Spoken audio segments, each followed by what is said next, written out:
की MPSC UPSC मध्ये जर आपण मुलांचा सक्सेस रेशो बघितला, या ठिकाणी मला अतिशय आनंद झाला. आपलाच विद्यार्थी या ठिकाणी परीक्षेमध्ये उत्तीर्ण झाले.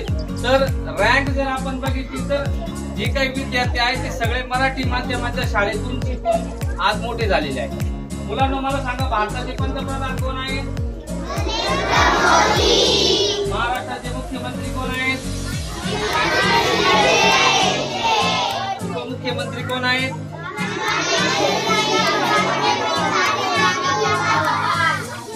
शाळेचे मुख्याध्यापक कोण आहेत?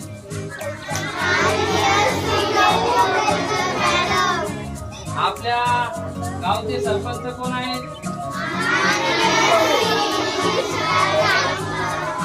सरपंच कोण आहेत? आपले आवडते शिक्षक कोण आहेत? कोण आहेत? जोरात सांगा.